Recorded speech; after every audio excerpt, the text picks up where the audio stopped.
بسم اللہ الرحمن الرحیم۔ یہ ایک سورت ہے جو ہم نے نازل کی ہے اور جس کے احکام کو ہم نے فرض کیا ہے، اور اس میں کھلی کھلی آیتیں نازل کی ہیں تاکہ تم نصیحت حاصل کرو۔ زنا کرنے والی عورت اور زنا کرنے والے مرد دونوں کو 100 کوڑے لگاؤ، اور اگر تم اللہ اور یوم آخرت پر ایمان رکھتے ہو تو اللہ کے دین کے معاملے میں ان پر ترس کھانے کا کوئی جذبہ تم پر غالب نہ آئے۔ اور یہ بھی چاہیے کہ مومنوں کا ایک مجمع ان کی سزا کو کھلی آنکھوں دیکھے۔ نکاح کرتا ہے تو زناکار یا مشرک عورت ہی سے نکاح کرتا ہے، اور زناکار عورت سے نکاح کرتا ہے تو وہی مرد جو خود زانی ہو یا مشرک ہو، اور یہ بات مومنوں کے لیے حرام کر دی گئی ہے۔ اور جو لوگ پاک دامن عورتوں پر تہمت لگائیں پھر 4 گواہ لے کر نہ آئیں تو ان کو 80 کوڑے لگاؤ، اور ان کی گواہی کبھی قبول نہ کرو، اور وہ خود فاسق ہیں۔ ہاں، جو لوگ اس کے بعد توبہ کر لیں اور اپنی اصلاح کر لیں تو اللہ بہت بخشنے والا، بڑا رحم کرنے والا ہے۔ جو لوگ اپنی بیویوں پر تہمت لگائیں اور خود اپنے سوا ان کے پاس کوئی اور گواہ نہ ہو تو ایسے کسی شخص کو جو گواہی دینی ہوگی وہ یہ ہے کہ وہ 4 مرتبہ اللہ کی قسم کھا کر یہ بیان دے کہ وہ بیوی پر لگائے ہوئے الزام میں یقیناً سچا ہے، اور 5ویں مرتبہ یہ کہے کہ اگر میں اپنے الزام میں جھوٹا ہوں تو مجھ پر اللہ کی لعنت ہو۔ اور عورت سے زنا کی سزا دور کرنے کا راستہ یہ ہے کہ وہ 4 مرتبہ اللہ کی قسم کھا کر یہ گواہی دے کہ اس کا شوہر اس الزام میں جھوٹا ہے، اور 5ویں مرتبہ یہ کہے کہ اگر وہ سچا ہو تو مجھ پر اللہ کا غضب نازل ہو۔ اور اگر تم پر اللہ کا فضل اور اس کی رحمت نہ ہوتی اور یہ بات نہ ہوتی کہ اللہ کثرت سے توبہ قبول کرنے والا، حکمت والا ہے، تو خود سوچ لو کہ تمہارا کیا بنتا۔ یقین جانو کہ جو لوگ یہ جھوٹی تہمت کھڑ کر لائے ہیں وہ تمہارے اندر ہی کا ایک ٹولہ ہے۔ تم اس بات کو اپنے لیے برا نہ سمجھو، بلکہ یہ تمہارے لیے بہتر ہی بہتر ہے۔ ان لوگوں میں سے ہر ایک کے حصے میں اپنے کیے کا گناہ آیا ہے، اور ان میں سے جس شخص نے اس بہتان کا بڑا حصہ اپنے سر لیا ہے اس کے لیے تو زبردست عذاب ہے۔ جس وقت تم لوگوں نے یہ بات سنی تھی تو ایسا کیوں نہ ہوا کہ مومن مرد بھی اور مومن عورتیں بھی اپنے بارے میں نیک گمان رکھتے اور کہہ دیتے کہ یہ کھلم کھلا جھوٹ ہے۔ وہ بہتان لگانے والے اس بات پر 4 گواہ کیوں نہیں لے آئے؟ اب جب کہ وہ گواہ نہیں لائے تو اللہ کے نزدیک وہی جھوٹے ہیں۔ اور اگر تم پر دنیا اور آخرت میں اللہ کا فضل اور اس کی رحمت نہ ہوتی تو جن باتوں میں تم پڑ گئے تھے ان کی وجہ سے تم پر اس وقت سخت عذاب آ پڑتا۔ زبانوں سے اس بات کو ایک دوسرے سے نقل کر رہے تھے اور اپنے منہ سے وہ بات کہہ رہے تھے جس کا تمہیں کوئی علم نہیں تھا، اور تم اس بات کو معمولی سمجھ رہے تھے، حالانکہ اللہ کے نزدیک وہ بڑی سنگین بات تھی۔ تم نے یہ بات سنی تھی، اسی وقت تم نے یہ کیوں نہیں کہا کہ ہمیں کوئی حق نہیں پہنچتا کہ ہم یہ بات منہ سے نکالیں؟ یا اللہ، آپ کی ذات ہر عیب سے پاک ہے، یہ تو بڑا زبردست بہتان ہے۔ اللہ تمہیں نصیحت کرتا ہے کہ پھر کبھی ایسا نہ کرنا اگر واقعی تم مومن ہو۔ اور اللہ تمہارے سامنے ہدایت کی باتیں صاف صاف بیان کر رہا ہے، اور اللہ علم کا بھی مالک ہے، حکمت کا بھی مالک۔ کہ جو لوگ یہ چاہتے ہیں کہ ایمان والوں میں بے حیائی پھیلے، ان کے لیے دنیا اور آخرت میں دردناک عذاب ہے، اور اللہ جانتا ہے اور تم نہیں جانتے۔ اور اگر یہ بات نہ ہوتی کہ اللہ کا فضل اور اس کی رحمت تمہارے شامل حال ہے اور اللہ بڑا شفیق، بڑا مہربان ہے، تو تم بھی نہ بچتے۔ اے ایمان والو، تم شیطان کے پیچھے نہ چلو، اور اگر کوئی شخص شیطان کے پیچھے چلے تو شیطان تو ہمیشہ بے حیائی اور بدی کی تلقین کرے گا۔ اور اگر تم پر اللہ کا فضل اور رحمت نہ ہوتی تو تم میں سے کوئی بھی کبھی پاک صاف نہ ہوتا، لیکن اللہ جس کو چاہتا ہے پاک صاف کر دیتا ہے، اور اللہ ہر بات سنتا، ہر چیز جانتا ہے۔ اور تم میں سے جو لوگ اہل خیر ہیں اور مالی وسعت رکھتے ہیں وہ ایسی قسم نہ کھائیں کہ وہ رشتہ داروں، مسکینوں اور اللہ کے راستے میں ہجرت کرنے والوں کو کچھ نہیں دیں گے، اور انہیں چاہیے کہ معافی اور درگزر سے کام لیں۔ کیا تمہیں یہ پسند نہیں ہے کہ اللہ تمہاری خطائیں بخش دے؟ اور اللہ بہت بخشنے والا بڑا مہربان ہے۔ یاد رکھو کہ جو لوگ پاک دامن بھولی بھالی مسلمان عورتوں پر تہمت لگاتے ہیں ان پر دنیا اور آخرت میں پٹکار پڑ چکی ہے، اور ان کو اس دن زبردست عذاب ہوگا جس دن خود ان کی زبانیں، ان کے ہاتھ اور ان کے پاؤں ان کے خلاف اس کرتوت کی گواہی دیں گے جو وہ کرتے رہے ہیں۔ اس دن اللہ ان کو وہ بدلہ پورا پورا دے دے گا جس کے وہ مستحق ہیں، اور ان کو پتہ چل جائے گا کہ اللہ ہی حق ہے اور وہی ساری بات کھول دینے والا ہے۔ گندی عورتیں گندے مردوں کے لائق ہیں اور گندے مرد گندی عورتوں کے لائق، اور پاک باز عورتیں پاک باز مردوں کے لائق ہیں اور پاک باز مرد پاک باز عورتوں کے لائق۔ یہ پاک باز مرد اور عورتیں ان باتوں سے بالکل مبرہ ہیں جو یہ لوگ بنا رہے ہیں۔ ان پاک بازوں کے حصے میں تو مغفرت ہے اور باعزت رزق۔ ایمان والو، اپنے گھروں کے سوا دوسرے گھروں میں اس وقت تک داخل نہ ہو جب تک اجازت نہ لے لو، اور ان میں بسنے والوں کو سلام نہ کر لو۔ یہی طریقہ تمہارے لیے بہتر ہے۔ امید ہے کہ تم خیال رکھو گے۔ اور اگر تم ان گھروں میں کسی کو نہ پاؤ تب بھی ان میں اس وقت تک داخل نہ ہو جب تک تمہیں اجازت نہ دے دی جائے، اور اگر تم سے کہا جائے کہ واپس چلے جاؤ تو واپس چلے جاؤ۔ یہی تمہارے لیے پاکیزہ ترین طریقہ ہے، اور تم جو عمل بھی کرتے ہو اللہ کو اس کا پورا پورا علم ہے۔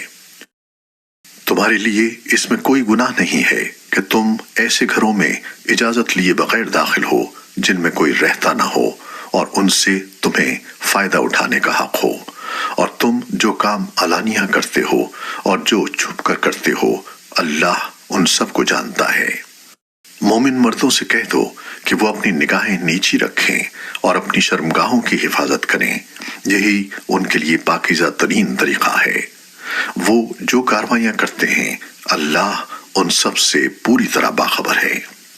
اور مومن عورتوں سے کہہ دو کہ وہ اپنی نگاہیں نیچی رکھیں اور اپنی شرمگاہوں کی حفاظت کریں، اور اپنی سجاوٹ کو کسی پر ظاہر نہ کریں سوائے اس کے جو خود ہی ظاہر ہو جائے، اور اپنی اوڑھنیوں کے آنچل اپنے گریبانوں پر ڈال لیا کریں، اور اپنی سجاوٹ اور کسی پر ظاہر نہ کریں سوائے اپنے شوہروں کے یا اپنے باپ یا اپنے شوہروں کے باپ کے یا اپنے بیٹوں یا اپنے شوہروں کے بیٹوں کے یا اپنے بھائیوں یا اپنے بھائیوں کے بیٹوں یا اپنی بہنوں کے بیٹوں کے یا اپنی عورتوں کے یا ان کے جو اپنے ہاتھ کی ملکیت میں ہیں، یا ان خدمت گزاروں کے جن کے دل میں کوئی جنسی تقاضا نہیں ہوتا، یا ان بچوں کے جو ابھی عورتوں کے چھپے ہوئے حصوں سے آشنا نہیں ہوئے۔ اور مسلمان عورتوں کو چاہیے کہ وہ اپنے پاؤں زمین پر اس طرح نہ ماریں کہ انہوں نے جو زینت چھپا رکھی ہے وہ معلوم ہو جائے۔ اور اے مومنو، تم سب اللہ کے سامنے توبہ کرو تاکہ تمہیں فلاح نصیب ہو۔ تم میں سے جن مردوں یا عورتوں کا اس وقت نکاح نہ ہو ان کا بھی نکاح کراؤ، اور تمہارے غلاموں اور باندیوں میں سے جو نکاح کے قابل ہوں ان کا بھی۔ اگر وہ تنگ دست ہوں تو اللہ اپنے فضل سے انہیں بے نیاز کر دے گا، اور اللہ بہت وسعت والا ہے، سب کچھ جانتا ہے۔ اور جن لوگوں کو نکاح کے مواقع میسر نہ ہوں وہ پاک دامنی کے ساتھ رہیں یہاں تک کہ اللہ اپنے فضل سے انہیں بے نیاز کر دے۔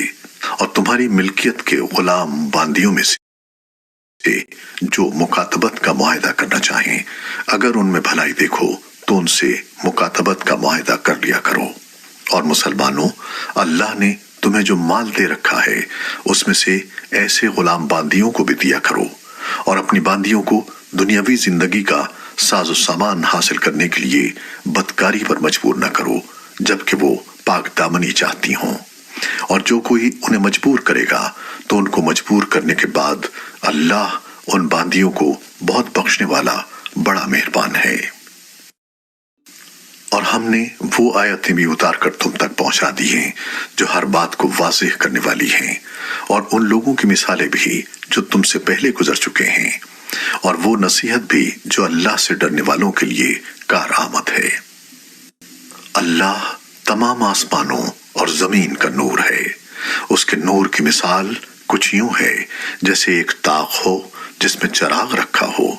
چراغ ایک شیشے میں ہو، شیشہ ایسا ہو جیسے ایک ستارہ موتی کی طرح چمکتا ہوا۔ وہ چراغ ایسے برکت والے درخت یعنی زیتون سے روشن کیا جائے جو نہ صرف مشرقی ہو نہ صرف مغربی، ایسا لگتا ہو کہ اس کا تیل خود ہی روشنی دے دے گا، چاہے اسے آگ بھی نہ لگے۔ نور بالائے نور، اللہ اپنے نور تک جسے چاہتا ہے پہنچا دیتا ہے، اور اللہ لوگوں کے فائدے کے لیے تمثیلیں بیان کرتا ہے، اور اللہ ہر چیز کو خوب جاننے والا ہے۔ جن گھروں کے بارے میں اللہ نے یہ حکم دیا ہے کہ ان کو بلند مقام دیا جائے اور ان میں اس کا نام لے کر ذکر کیا جائے، ان میں صبح و شام وہ لوگ تسبیح کرتے ہیں جنہیں کوئی تجارت یا کوئی خرید و فروخت نہ اللہ کی یاد سے غافل کرتی ہے، نہ نماز قائم کرنے سے اور نہ زکوٰۃ دینے سے۔ وہ اس دن سے ڈرتے رہتے ہیں جس میں دل اور نگاہیں الٹ پلٹ کر رہ جائیں گی۔ جن گھروں کے بارے میں اللہ نے یہ حکم دیا ہے کہ ان کو بلند مقام دیا جائے اور ان میں اس کا نام لے کر ذکر کیا جائے، ان میں صبح و شام وہ لوگ تسبیح کرتے ہیں جنہیں کوئی تجارت یا کوئی خرید و فروخت نہ اللہ کی یاد سے غافل کرتی ہے، نہ نماز قائم کرنے سے اور نہ زکوٰۃ دینے سے۔ وہ اس دن سے ڈرتے رہتے ہیں جس میں دل اور نگاہیں الٹ پلٹ کر رہ جائیں گی۔ نتیجہ یہ ہے کہ اللہ ان لوگوں کو ان کے اعمال کا بہترین بدلہ دے گا اور اپنے فضل سے مزید کچھ اور بھی دے گا، اور اللہ جس کو چاہتا ہے بے حساب دیتا ہے۔ اور دوسری طرف جن لوگوں نے کفر اپنا لیا ہے ان کے اعمال کی مثال ایسی ہے جیسے ایک چٹیل صحرا میں ایک سراب ہو جسے پیاسا آدمی پانی سمجھ بیٹھتا ہے، یہاں تک کہ جب اس کے پاس پہنچتا ہے تو معلوم ہوتا ہے کہ وہ کچھ بھی نہیں تھا، اور اس کے پاس اللہ کو پاتا ہے، چنانچہ اللہ اس کا پورا پورا حساب چکا دیتا ہے، اور اللہ بہت جلدی حساب لے لیتا ہے۔ یا پھر ان اعمال کی مثال ایسی ہے جیسے کسی گہرے سمندر میں پھیلے ہوئے اندھیرے کہ سمندر کو ایک موج نے ڈھانپ رکھا ہو جس کے اوپر ایک اور موج ہو اور اس کے اوپر بادل، غرض اوپر تلے اندھیرے ہی اندھیرے۔ اگر کوئی اپنا ہاتھ باہر نکالے تو اسے بھی نہ دیکھ پائے، اور جس شخص کو اللہ ہی نور عطا نہ کرے اس کے نصیب میں کوئی نور نہیں۔ کیا تم نے دیکھا نہیں کہ آسمانوں اور زمین میں جو بھی ہیں اللہ ہی کی تسبیح کرتے ہیں، اور وہ پرندے بھی جو پر پھیلائے ہوئے اڑتے ہیں، ہر ایک کو اپنی نماز اور اپنی تسبیح کا طریقہ معلوم ہے، اور اللہ ان کے سارے کاموں سے پوری طرح باخبر ہے۔ اور آسمانوں اور زمین کی بادشاہی اللہ ہی کے لیے ہے، اور اللہ ہی کی طرف سب کو لوٹ کر جانا ہے۔ تم نے دیکھا نہیں کہ اللہ بادلوں کو ہکاتا ہے، پھر ان کو ایک دوسرے سے جوڑ دیتا ہے، پھر انہیں طے بطے گھٹا میں تبدیل کر دیتا ہے، پھر تم دیکھتے ہو کہ بارش اس کے درمیان سے برس رہی ہے، اور آسمان میں بادلوں کی شکل میں جو پہاڑ کے پہاڑ ہوتے ہیں اللہ ان سے اولے برساتا ہے، پھر جس کے لیے چاہتا ہے ان کو مصیبت بنا دیتا ہے، اور جس سے چاہتا ہے ان کا رخ پھیر دیتا ہے۔ ایسا لگتا ہے کہ اس کی بجلی کی چمک آنکھوں کی بینائی اچک لے جائے گی۔ وہی اللہ رات اور دن کا الٹ پھیر کرتا ہے۔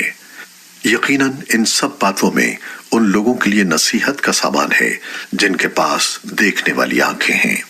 اور اللہ نے زمین پر چلنے والے ہر جاندار کو پانی سے پیدا کیا ہے، پھر ان میں سے کچھ وہ ہیں جو اپنے پیٹ کے بل چلتے ہیں، کچھ وہ ہیں جو 2 پاؤں پر چلتے ہیں، اور کچھ وہ ہیں جو 4 پاؤں پر چلتے ہیں۔ اللہ جو چاہتا ہے پیدا کرتا ہے، یقیناً اللہ ہر بات پر قدرت رکھتا ہے۔ بے شک ہم نے وہ آیتیں نازل کی ہیں جو حقیقت کو کھول کھول کر بیان کرنے والی ہیں، اور اللہ جس کو چاہتا ہے سیدھے راستے تک پہنچا دیتا ہے۔ اور یہ منافق لوگ کہتے ہیں کہ ہم اللہ پر اور رسول پر ایمان لے آئے ہیں اور ہم فرما بردار ہو گئے ہیں، پھر ان میں سے ایک گروہ اس کے بعد بھی منہ موڑ لیتا ہے۔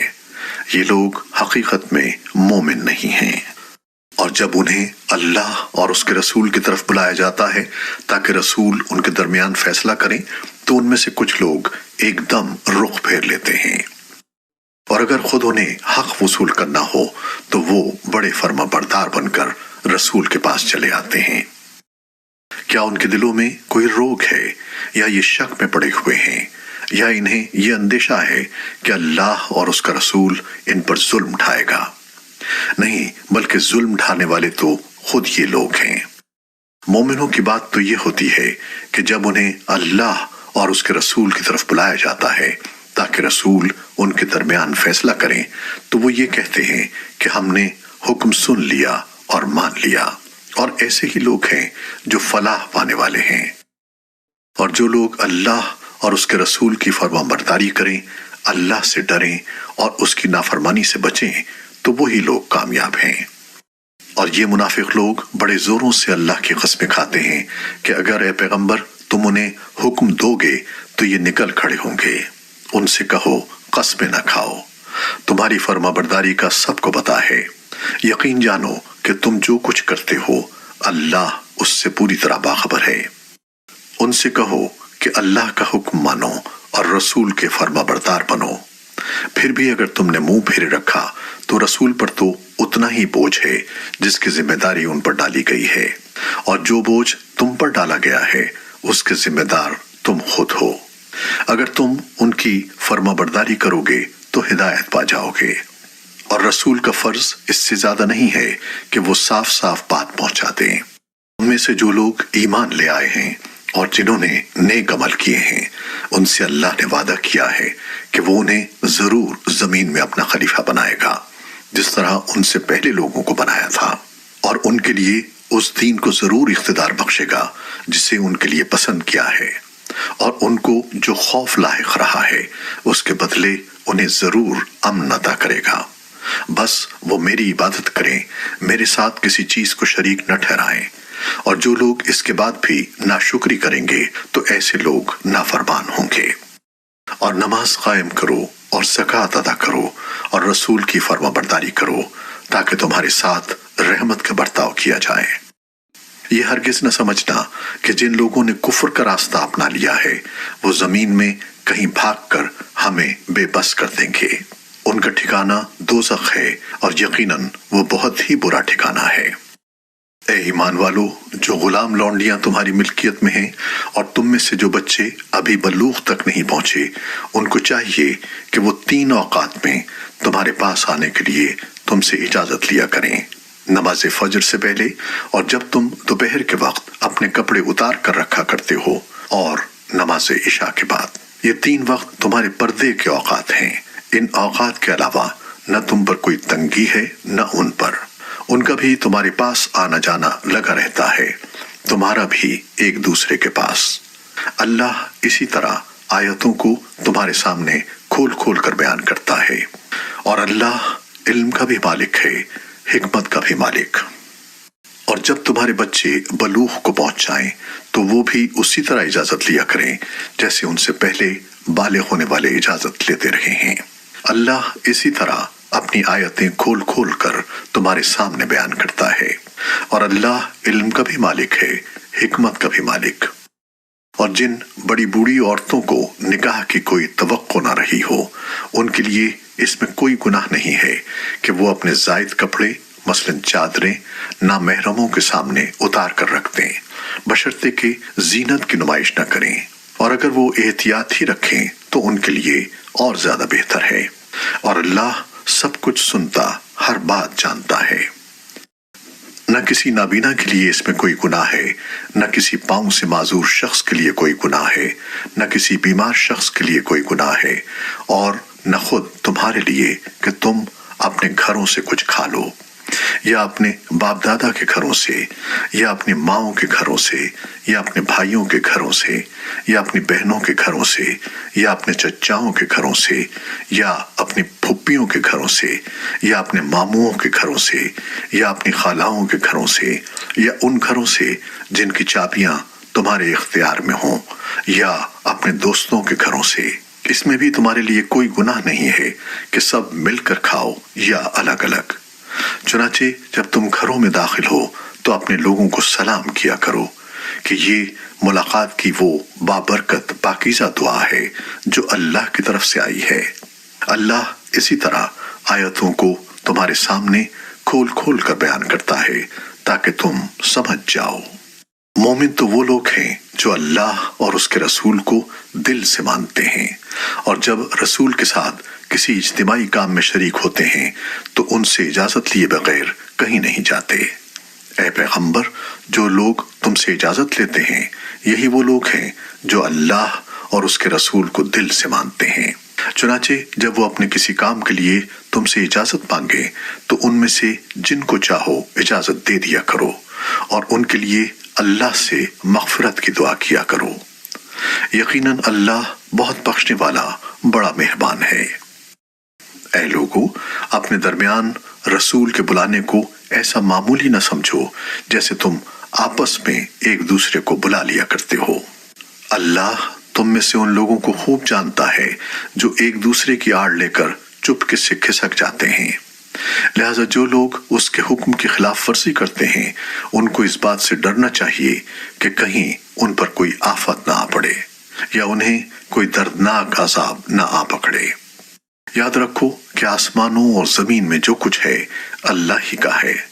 تم جس حالت پر بھی ہو اللہ اسے خوب جانتا ہے، اور جس دن سب کو اس کے پاس لوٹایا جائے گا اس دن وہ ان کو بتا دے گا کہ انہوں نے کیا عمل کیا تھا، اور اللہ کو ہر بات کا پورا علم ہے۔